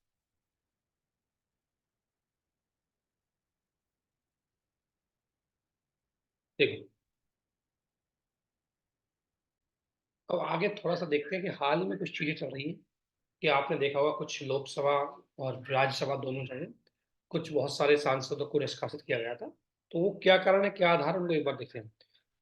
क्योंकि लोकसभा में आचार समिति की रिपोर्ट के आधार पर अपने सदस्य को अवैध रूप से उपहार और परितोषण स्वीकार करने के आरोप में मुख्य रूप से सदन से निष्कासित कर दिया गया हाल ही में।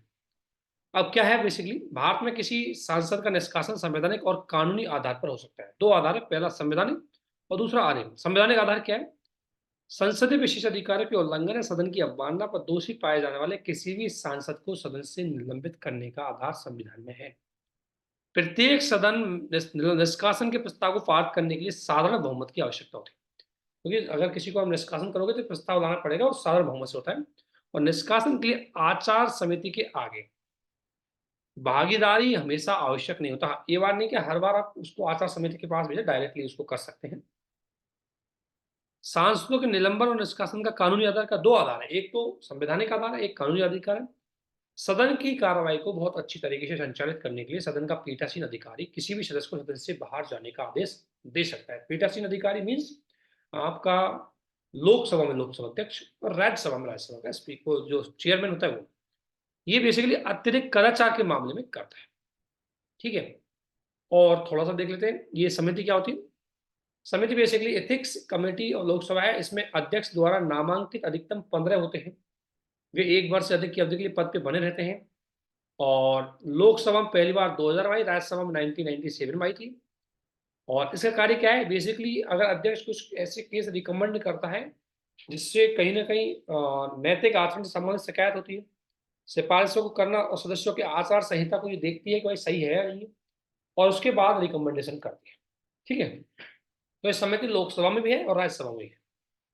अब कुछ नियम है, इनको एक बार थोड़ा सा जान लेते हैं नियम क्या है। लोकसभा और राज्यसभा में आप सभी जानते हैं कि भाई कार्यवाही अच्छी तरीके से हो, ऐसी स्थिति में लोकसभा राज्यसभा में सस्पेंस से संबंधित कुछ नियम है।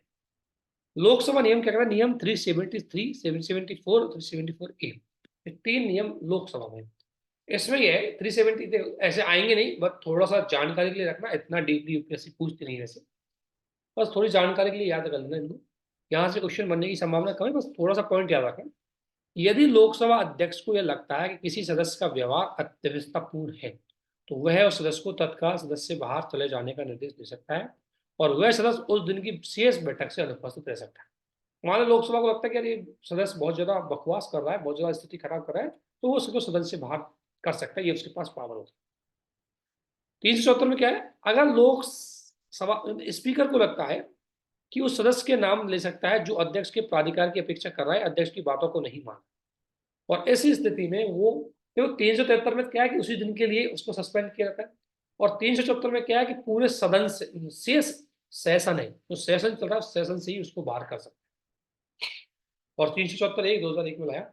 इसमें है कि यदि कोई लोकसभा की कार्रवाई में बाधा डालता है या जानबूझकर सभा के नियमों का उल्लंघन करता है, तो लोकसभा अध्यक्ष के द्वारा उसका नाम दिए जाने पर वो लोकसभा की 5 बैठकों या सत्र की शेष अवधि के लिए 20 स्वतः निलंबित हो जाता है। जैसे लोकसभा स्पीकर नाम लेगा वो सेशन सस्पेंड हो जाएगा।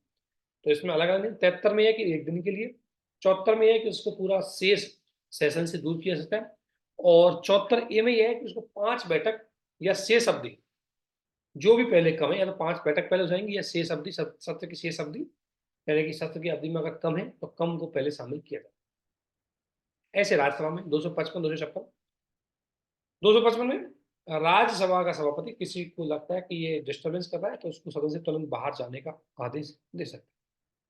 256 में कि सभापति अपने अधिकार प्राधिकार की अपेक्षा कर या सभा के नियमों का उल्लंघन करने वाले व्यक्तियों को भी सदन की शेष अवधि के लिए बाहर कर सकते हैं। इसमें वनडे का होता है, इसमें शेष अवधि के लिए होता है, और ये 374 जैसा ही है।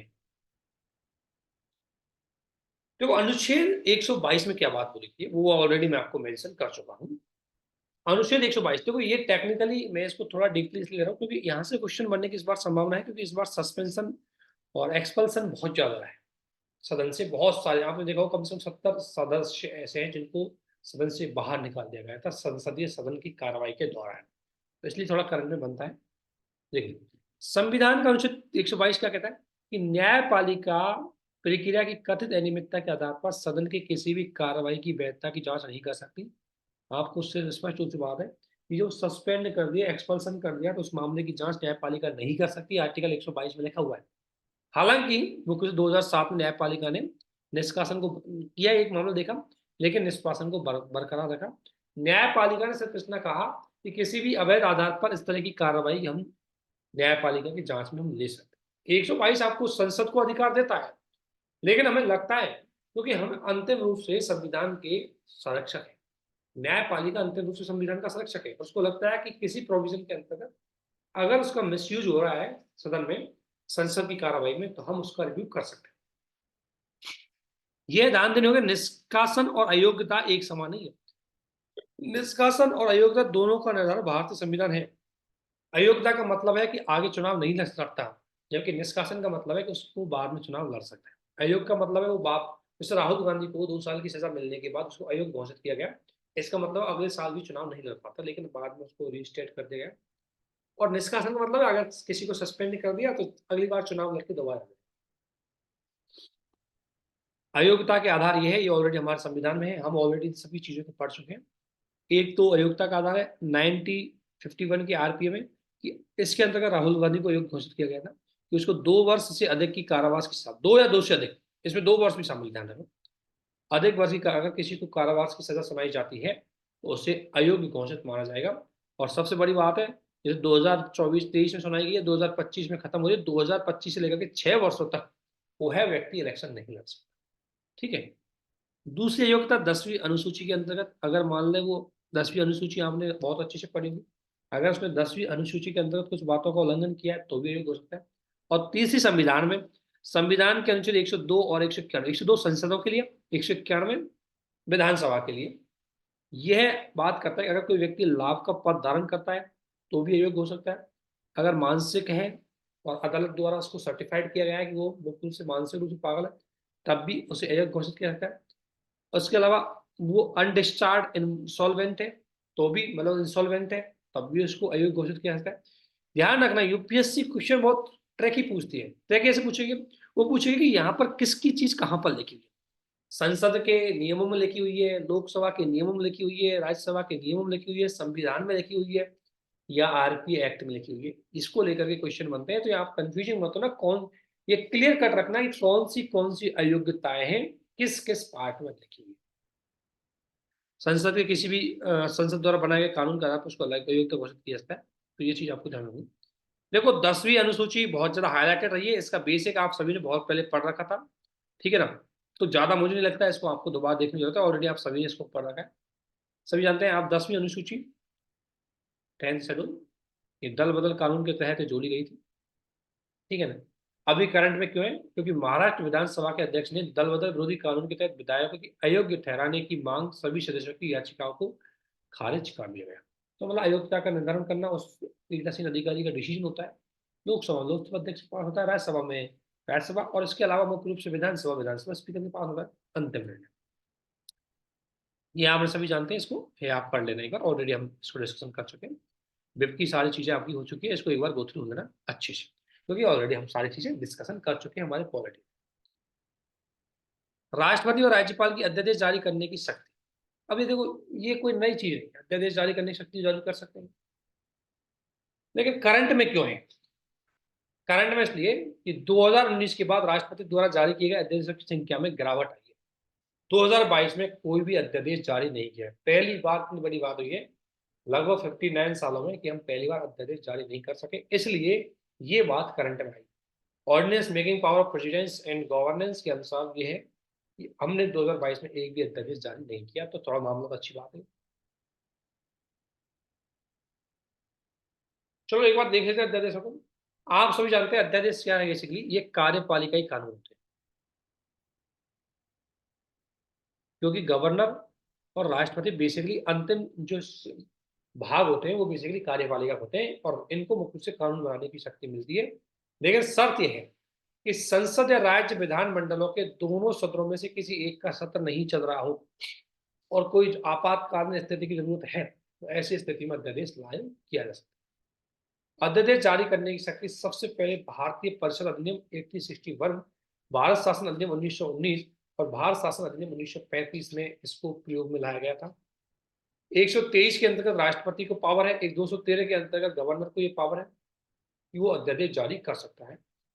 अध्यादेश, ध्यान रखना, अध्यादेश शक्ति और प्रभाव विधायक, अध्यादेश का वही पावर होती है जो संसद के और विधायक का कानून होती है। बेसिकली अस्थायी कानून होता है। जैसे ही सदन की बैठक होती है, उस बैठक के शुरू होने की तिथि के 6 माह तक ये वैध रहता है, विद इन 6 सप्ताह, 6 सप्ताह, 6 माह 6 सप्ताह। जैसे मान लो कोई जनवरी 2024 में कोई अध्यादेश जारी किया और उसकी पहली बैठक मान लो 10 फरवरी से चालू हुई है, तो विद इन 10 फरवरी के अगर सत्र बैठा है तो विद इन 7 वीक उस, सॉरी 6 वीक उसको पारित कर लेना। अगर वो पारित नहीं होता सदन में तो उसकी सदस्यता, मतलब वो रद्द हो जाता है कानून। दोनों सदन अलग अलग तिथियों पर अपने सत्र शुरू करते हैं, तो उन तिथियों के बाद की तिथि को ही माना जाएगा। मान लें एक तो ये 10 फरवरी को हुई है, दूसरी 15 फरवरी को हुई है, तो यहाँ से काउंट कर रहे हैं। मतलब लोकसभा 10 से चला, राज्यसभा 15 से चला, तो आपका जो 6 सप्ताह है 15 फरवरी से ही माना जाएगा।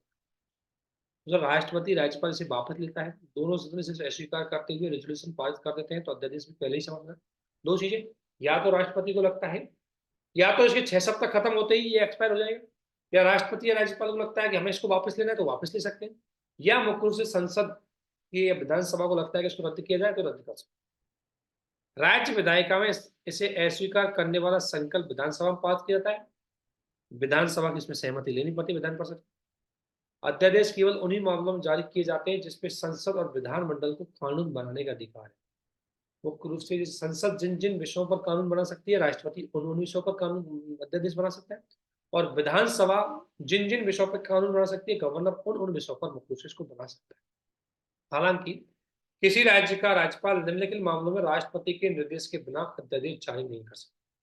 कुछ ऐसे मामले हैं जिनके लिए गवर्नर को अध्यादेश जारी करने से पहले राष्ट्रपति से सहमति लेना अनिवार्य, जैसे यदि समान उपबंध वाले विधेयक को राष्ट्र विधानसभा प्रस्तुत करने से पूर्व, मतलब ऐसे प्रोविजन जो ऑलरेडी संसद के कानून से मैच करते हैं, उनसे संबंध अगर कोई राज्य का गवर्नर विधेयक ला रहा है, अध्यादेश ला रहा है, तो राष्ट्रपति की पूर्व सहमति लेनी पड़ेगी। समान उपबंध वाले विधेयकों को राष्ट्रपति के विचार के साथ आरक्षित रखा गया है। अगर कुछ ऐसे विधेयक जो, पहली बात तो क्या है, ऐसे विषय जिनके लिए राष्ट्रपति की पूर्व सहमति लेनी पड़ती है, उनके लिए गवर्नर को पूर्व सहमति लेनी पड़ेगी। ऐसे विषय जो राष्ट्रपति के पास रिजर्व रखे हुए हैं, उनके लिए भी गवर्नर को मुख्य रूप से पूर्व सहमति लेनी पड़ेगी।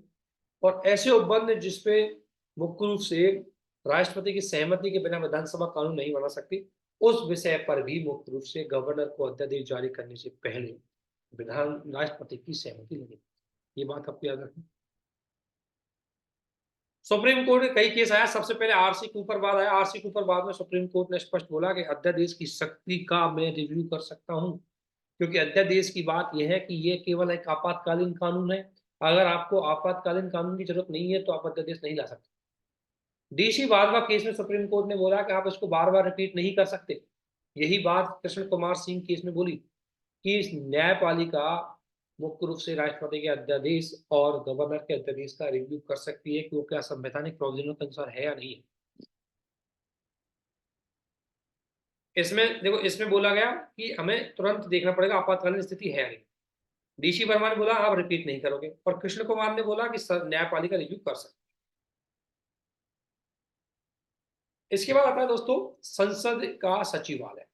भारतीय संसद के गठन के 75 वर्ष पूरे हुए, और इस दौरान सचिवालय दोनों सदनों, लोकसभा राज्यसभा का अपना अपना सचिवालय होता है, वो अपनी कार्रवाई को महत्वपूर्ण भूमिका से निभाता है।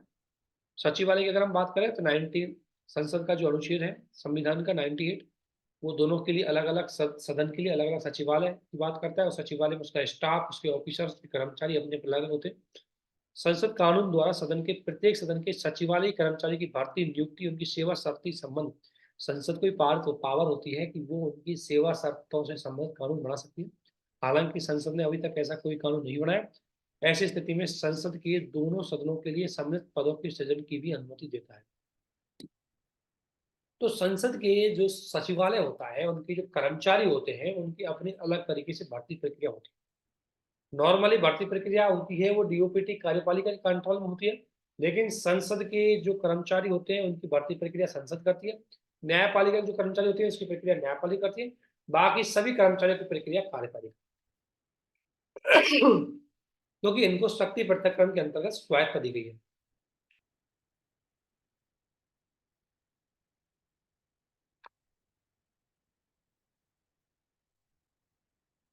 जैसे अनुच्छेद 68 के तहत क्या है, इसको थोड़ा देख लेते हैं क्योंकि उसके बाद चीजें आगे देखेंगे।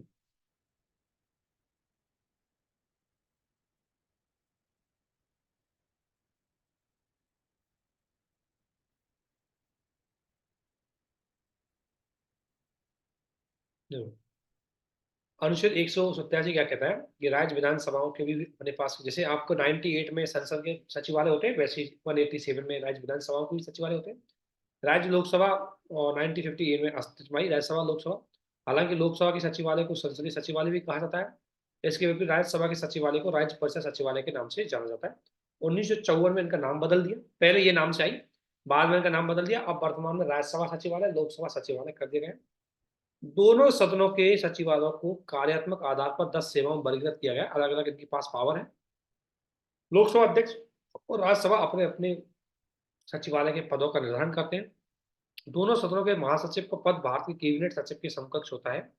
और वरीयता क्रम में कैबिनेट सचिव 11वें स्थान पर होता है, जबकि लोकसभा और राज्यसभा के महासचिव 23वें स्थान पर। क्या गजब बात है। नॉर्मली सीनियरिटी के आधार पर जो कैबिनेट सचिव होता है वो भारत का 11वां सबसे बड़ा हाईएस्ट पद होता है। और जो ये दोनों के जनरल सेक्रेटरीज होते हैं, ये बेसिकली जो सचिवालय के, ये होते तो कैबिनेट सेक्रेटरी के बराबर ही है, लेकिन इनकी जो सीनियरिटी 23वें नंबर। सचिवालय कार्य क्या है? एक तो संसद की जो दोनों सदनों की क्या कार्रवाई है, क्या वेतन भत्ते हैं, संसदीय समितियों की देखभाल करना, महासचिव द्वारा पीठासीन अधिकारियों के द्वारा दिए गए सभी कार्यों को करना, संसद के मामलों पर, सदन के मामलों में विस्तृत अनुसंधान करना, रिकॉर्ड और डेली एक्टिविटी का ध्यान रखना, ये पूरा एडमिनिस्ट्रेटिव कंट्रोल मुख्य रूप से सचिवालय का पास होता है। लोकसभा सचिवालय और राज्यसभा सचिवालय। लोकसभा अध्यक्ष, लोकसभा सचिवालय का लोकसभा अध्यक्ष के मार्गदर्शन और नियंत्रण की कार्य करता है।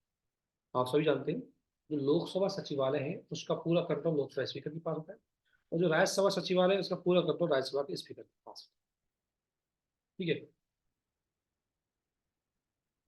दूसरा है प्रशासनिक प्रमुख। लोकसभा महासचिव होता है इसमें, और इसमें महासचिव होता है।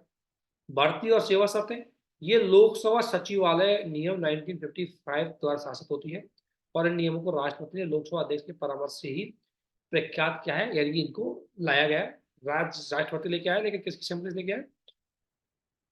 मुख्य रूप से लोकसभा स्पीकर की सहमति से। इसका सभापति मुख्य रूप से स्पीकर मतलब हेड होता है, कंट्रोल करता है पूरा, महासचिव होता है इसका, और ये 1957 के आधार पर चलता है। लोकसभा विकेंद्रीकरण की बात हो रही है। आप सभी जानते हैं 2023 में पूरे 30 वर्ष हो चुके हैं 73वां और 74वां संविधान, इसलिए आप ध्यान रखना 73वें और 74वें संविधान संशोधन को डिटेल से पढ़ लेना, जिसको हम ऑलरेडी आपको पढ़ा चुके हैं, इसलिए इसको डिटेल से पढ़ लेना। बाकी कोई चीज इसमें काम की नहीं है, ऑलरेडी आप सभी देख लेना। इनकी समितियां बता दीजिए, इनका सीक्वेंस याद कर लेना एक बार। ये सीक्वेंस आता है, यूपीएससी कई बार पूछ चुका है इस सीक्वेंस को लेकर के।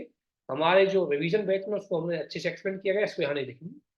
इसके अलावा ये एक बार ये योजना देख सकते हैं, थोड़ा सा गो थ्रू, इनका ज्यादा काम करनी। अगला आता है पंचायती राज संस्थानों की वित्तीय स्थिति। आप सभी जानते हैं इनकी वित्तीय स्थिति को लेकर के एक रिपोर्ट जारी हुई है, अभी आरबीआई के द्वारा जारी की गई रिपोर्ट। तो सबसे पहला ध्यान रखना है कि रिपोर्ट जारी करने वाली अथॉरिटी कौन सी है? वो है आरबीआई, जिसने पंचायती राज संस्थानों की वित्तीय स्थिति के नाम से रिपोर्ट जारी की गई, जिसमें 2021, 2021 और 22-23 को शामिल किया गया है। क्या प्रावधान है ये आपको ध्यान रखना है।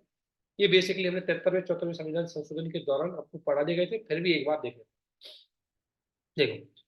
अनुच्छेद 243 एच क्या कहता है कि राज्य का विधानमंडल कानून पारित करके राज्य की संचित निधि से पंचायतों को सहायता दे सकता है, अनुदान दे सकता है। तो ग्रांट की परमिशन, इसकी ग्रांट की। और ये ग्रांट अगर हम बात करें केंद्र और राज्यों के मामले में, तो ये आती है 70, ये आती है आपके 82, इसमें 3,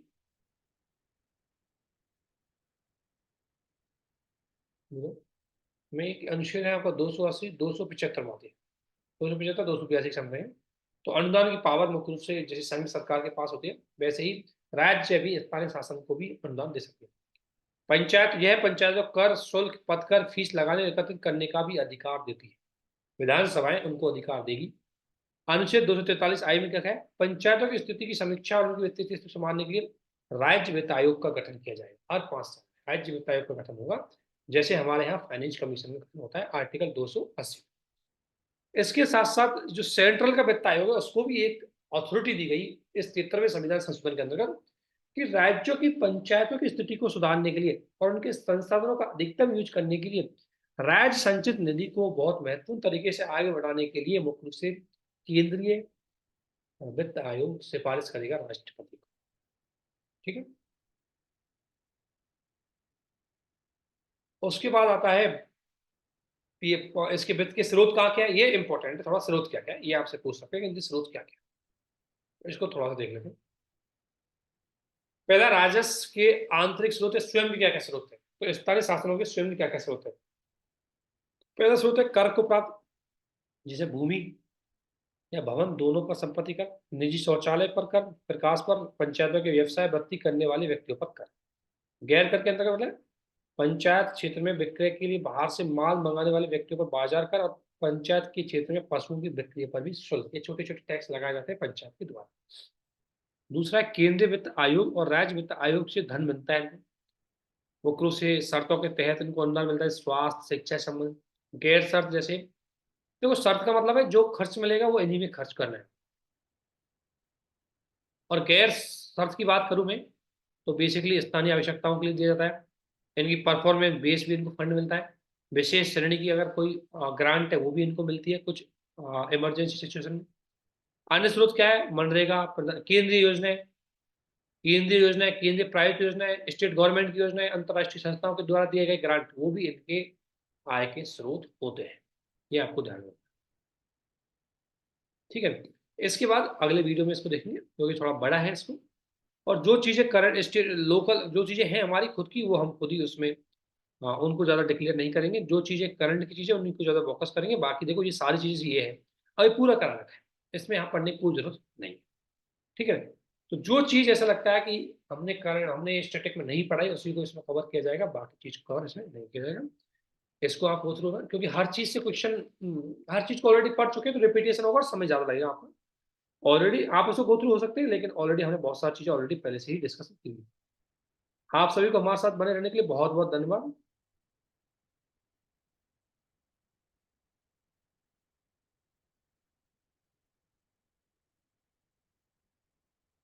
ठीक है, तो बाकी चीजें हम अगले वीडियो में देखेंगे। और प्लीज पीटी 365 को इसी तरीके से थोड़ा सा एक एक शब्दों को, एक एक टर्मिनोलॉजी पे फोकस करना है। अगर आप टर्मिनोलॉजी पे फोकस करेंगे तो आप अच्छा फायदा उठा पाएंगे। अगर आप कॉन्सेप्ट को समझे बिना याद करने की कोशिश करेंगे तो यूपीएससी का प्रीलिम्स इतनी आसानी से पास नहीं होता। छोटी सी टेक्निकल चीजें ऐसी होती है जो आपको क्वेश्चन को गलत करवा देती है, स्पेशली पॉलिटी में। पॉलिटी में बहुत सीधी आती है, अच्छे क्वेश्चन आते हैं, लेकिन छोटी छोटी चीजों की वजह से हम उसको गलत करते हैं। तो आज के लिए इतना ही। आप सभी को हमारे साथ बने रहने के लिए बहुत बहुत धन्यवाद। Thank you.